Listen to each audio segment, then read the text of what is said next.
crime they committed was when they said, "This is the heir.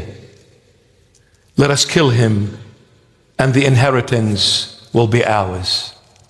The biggest crime they committed. When they saw the Lord coming to have mercy on Jerusalem, they said, "Hey, this is the heir. Let us kill him, and all of the inheritance will be ours." Instead of bowing before him, they crucified him. We find that in Mark 12:7. Our beloved, the Lord Jesus, on his first year of ministry, please pay attention more now. The Lord Jesus, on his first year of ministry, entered the temple and said to those who were selling the doves, "Take these things away. Do not make my Father's house a house of merchandise." John 2:16. That was on his first year of ministry. He enters the temple and says, "My Father's house is a house of prayer, but you've turned it into a marketplace, buying and selling." And then on his third and final year of ministry, he enters the temple once again. But this time he says, "My house shall be called a house of prayer, but you have made it a den of thieves." Matthew 21:13. First time, "My Father's house, you've turned it into a merchandise marketplace." Third year, final year of ministry, he enters the temple again and he says, "My house is a house of prayer, but you've turned it into a den of thieves."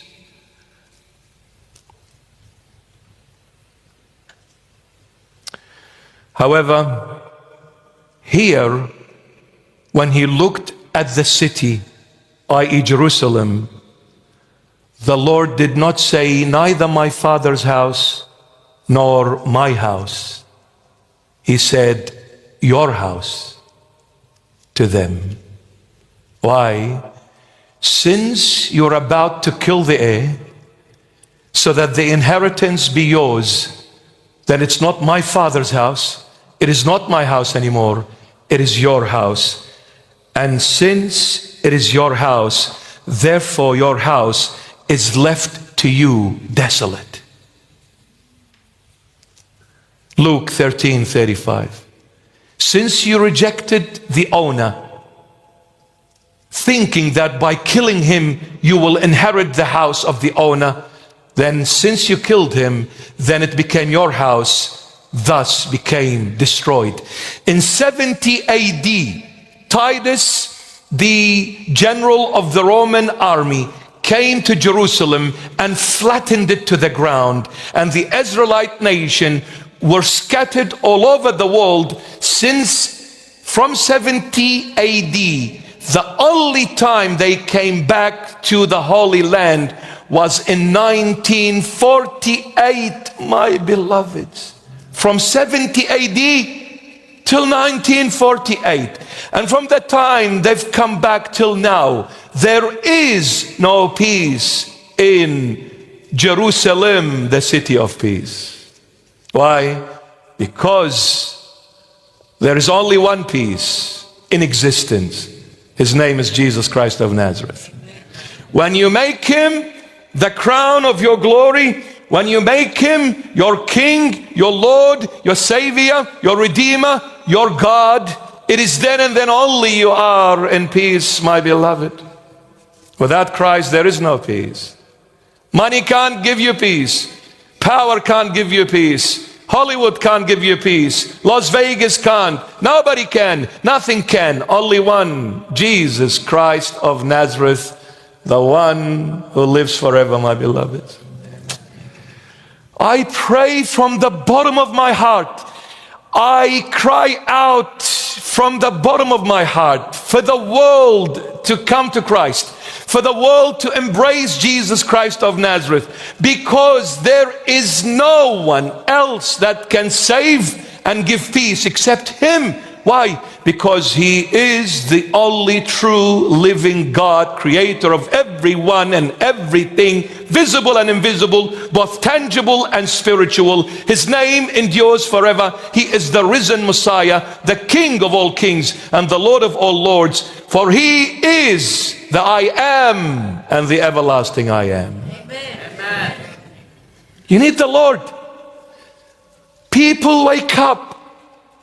The world, enough allowing the snake to poison you. Look at you, world. So sick. So sick.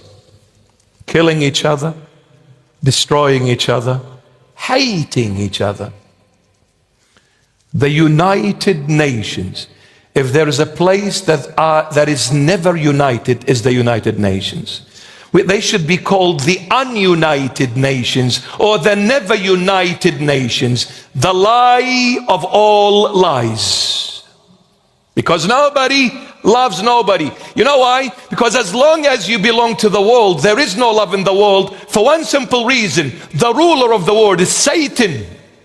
Satan has no love in him. He is all hatred, envy, jealousy, division, killing, murder, bloodshed, evil. Christ, purity, holiness, humility, kindness, mercy, compassion, forgiveness, loving, divine light, the truth, eternal life. Choose the light to live. In Isaiah, the Lord God says, I have put two paths before you, my child. There is the path of light and of darkness. Choose the light in order to live.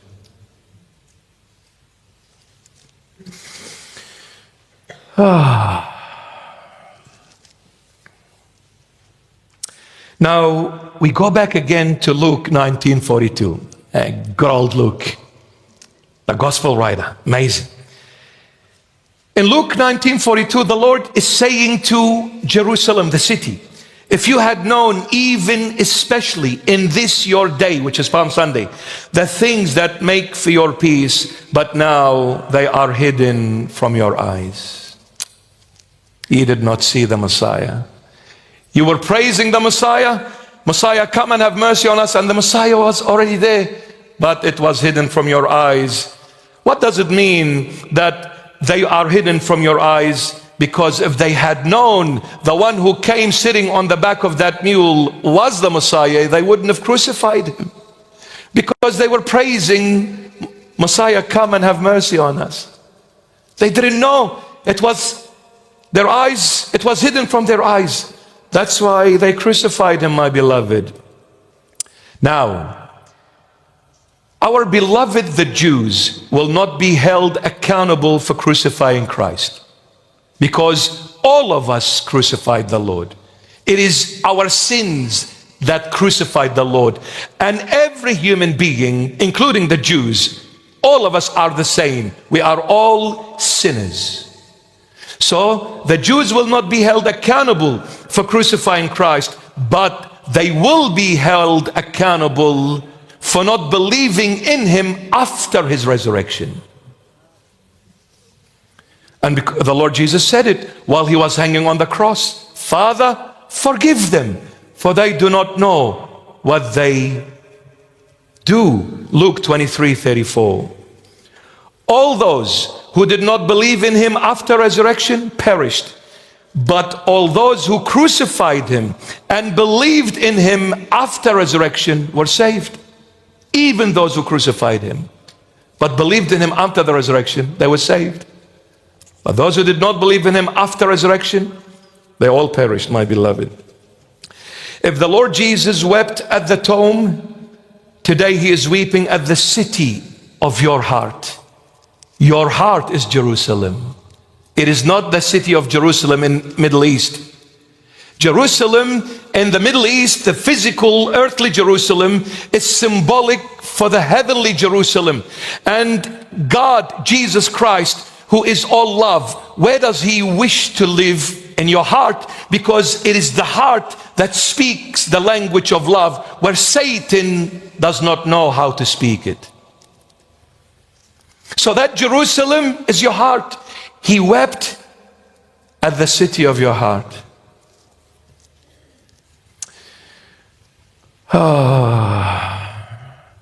Is your heart for the Lord or not? Is your heart a house of merchandise or a den of thieves? Is your heart a place for quarrel, lust, anger, greed, gossip, pride? What is your heart for?